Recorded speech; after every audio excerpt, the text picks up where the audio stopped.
From tiny studios to massive high-rises, squeezing into tiny cars to get to viewings, and showing you the most oddly placed toilet you'll ever see. We're taking you along to see 6 totally different apartments, and I'll break down every single place with 4 categories. First, location for the work commute. Second, layout and light. Natural light is a massive deal here because summers get incredibly hot and winters are freezing, and tumble dries just aren't common in China. Third, amenities, which means a functional kitchen and a decent bathroom. And finally, price. Honestly, house hunting here in China can be an absolute wild card. So at the end of this video, see if you can guess which apartment we ended up signing the lease for. If you're new here, my husband and I recently moved to China, and this channel is all about documenting what it's like to build a life here. From finding a home to learning the culture, the food, travel, and everything in between. But first on the list, let's go and find an apartment.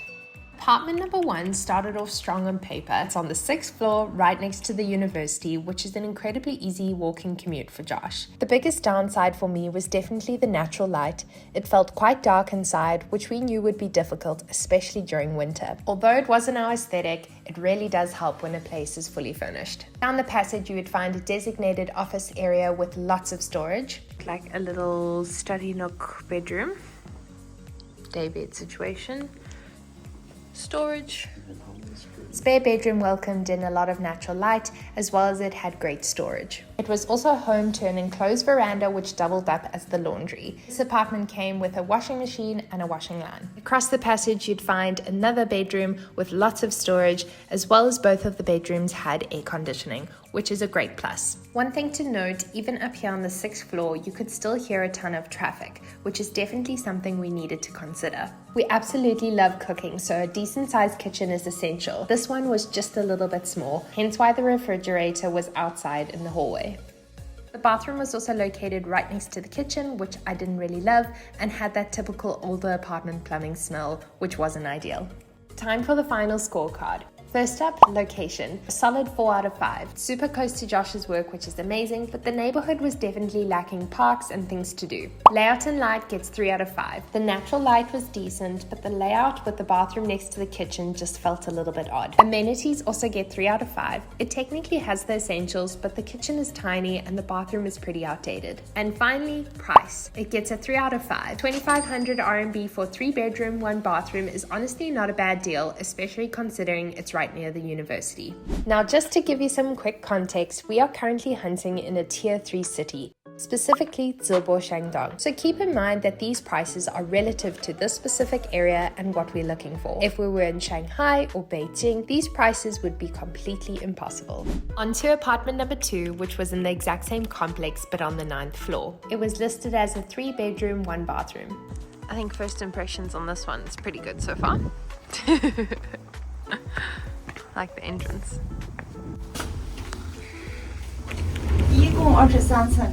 Immediately, the layout was a massive upgrade on this apartment. The natural light was beautiful, as well as the study nook with its oak and white finishes. The natural light streaming into the master bedroom made you feel instantly warm, and there was ample cupboard space. We then wanted to have a look at the 3rd bedroom, but the landlord was using it for personal storage, so we'd lose out on that office space.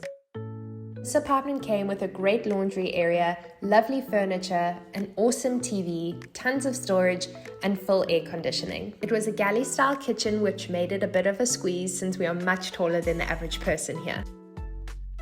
I feel very tall in these buildings. The thing we weren't completely sold on was the bathroom. It didn't have a shower door, and the shower was basically right on top of the toilet, which I guess means if times ever get really tough, you could technically shower while sitting on the loo. That being said, let's rate it. Location gets 4 out of 5. Again, it's a quick commute, but the neighborhood itself is still lacking. Layout and light is a perfect 5 out of 5. The layout was really lovely, and it gets so much beautiful natural light. Amenities gets 3 out of 5. It could have honestly been so much better, but the bathroom let it down and we didn't get access to that 3rd bedroom. Because of that, price gets 3 out of 5. At 2,500 RMB, it feels a little high since it's effectively only a 2-bedroom apartment.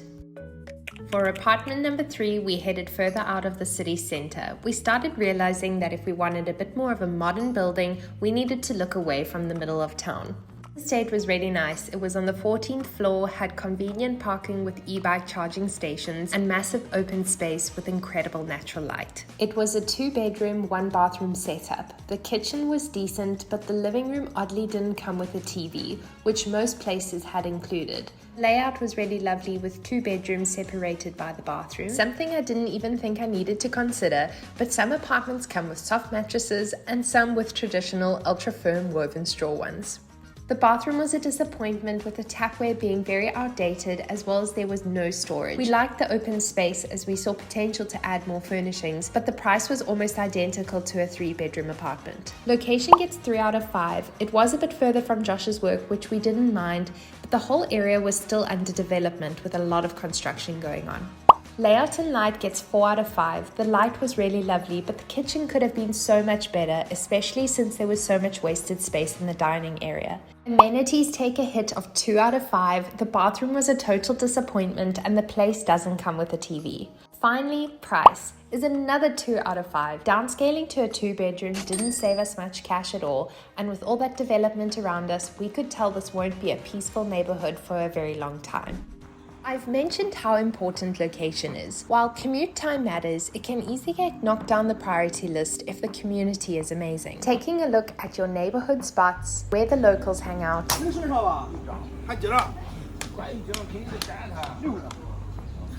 and your closest grocery store gives you the best idea of what daily life will actually look like. Speaking of grocery stores, finding our local spot was a huge deal for us. We actually made a whole video exploring our favorite sections and produce, so if you want to see what our grocery store looks like, definitely check out that video. We then headed to apartment 4, which was on the 24th floor of a beautiful modern estate.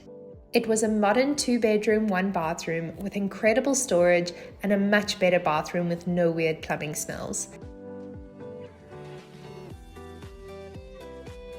The master bedroom gets really nice light because it opens right onto the veranda, but the catch here is that the bedroom isn't completely closed off from the rest of the place. So if someone's watching TV in the living room, you're absolutely going to hear it.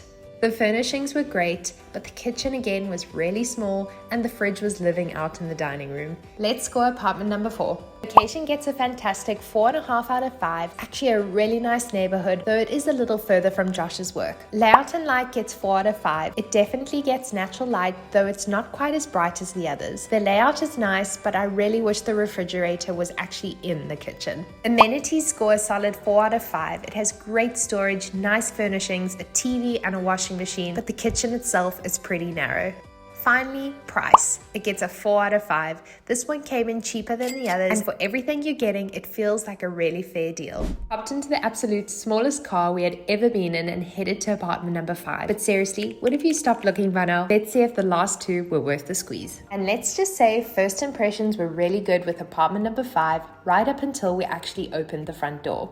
The design was super eclectic and the layout was incredibly awkward. This one was all the way on the top floor, which definitely explained all the natural light flooding in, but it definitely was more suited to a family with small children. As you can see, the whole place was super colorful and absolutely perfect for children. It even had dedicated study, reading, and playing areas. The kitchen was spacious, but the layout placed the bathroom uncomfortably close to the cooking area. Amenities-wise, it was the only apartment we had seen with a bathtub, but overall, it just was too child-forward for our lifestyle. Now this is unique.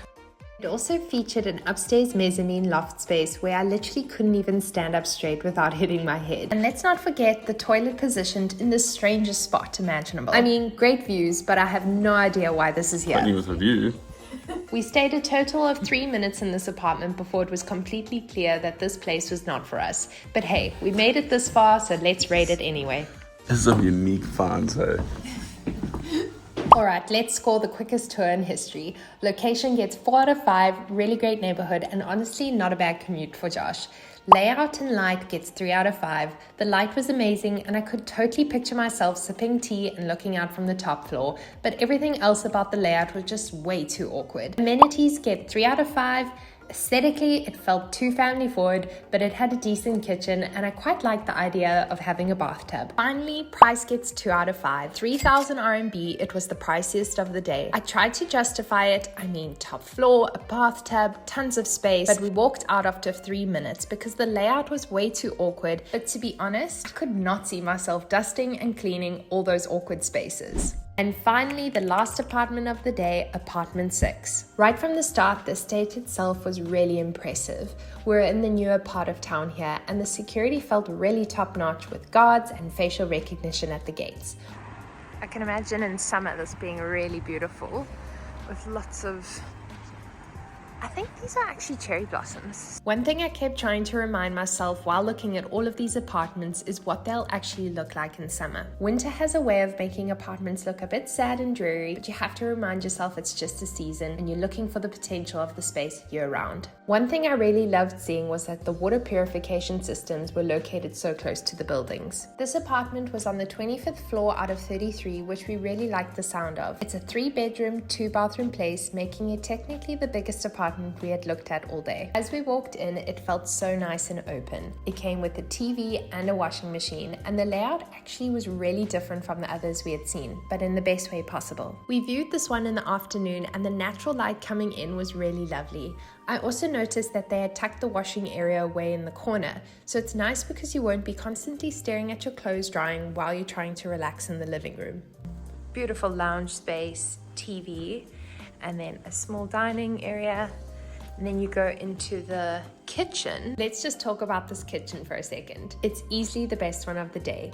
The refrigerator is actually located inside the kitchen. There's great counter space, and a massive bonus, it has an oven. None of the other apartments we saw today had one, so finding one here was actually a surprise. We've got filtered water, normal water, so really love that. All the kitchens are enclosed, which keeps the cooking smells from taking over the house. It's the only one with an oven. Yeah, it's the only one with an oven. Making your way down the hall, you have the first bathroom on your left. It's super modern and has lovely storage. Right next to it are 2 spare bedrooms, meaning one could easily be turned into an office. The only real downside here is it's a bit underfurnished and lacks built-in storage. You then step into the master bedroom, which was just massive with gorgeous light pouring through. It also has its own ensuite bathroom with a shower, toilet, and a really nice basin area. I also really loved that the bedrooms had vinyl wooden flooring, which made it feel so much warmer than the others. I think it's finally time to wrap up the apartment hunting journey today with apartment number 6's official scorecard. Location gets 4 out of 5. Really great area with lots of parks and a fantastic community. The only catch is that the commute is a little bit further for Josh. Layout and light gets 5 out of 5, an absolute perfect score. I loved the flow of the rooms, the modern bathrooms, and the kitchen layout. Amenities, 4.5 out of 5. It came with almost everything we needed. Honestly, a near perfect score, but unfortunately there just wasn't an ideal amount of storage. Last but not least, price. 5 out of 5. You seriously won't believe what this one came in at. 2,300 RMB for 3 bedrooms, 2 bathrooms, and this kind of community. Pretty incredible. So after 6 apartments, we officially signed the lease on one of them. But I want to know, which one did you think we picked? Was it apartment number 1 with the good location but that small kitchen? Or apartment number 2 with great layout and beautiful natural light? Maybe apartment number 3, the one with the open plan and tons of light? Could it be apartment number 4 with the great storage but that really narrow kitchen? Was it apartment number 5, that quirky top floor with all that gorgeous natural light? Or did apartment number 6 steal the win with the great amenities and the neighborhood? Leave a comment below right now which one you think we chose, and if you haven't already, make sure you hit that subscribe button and turn on your notification bell. You won't want to miss out on next week's video. Thanks for watching. See you in the next one. Bye!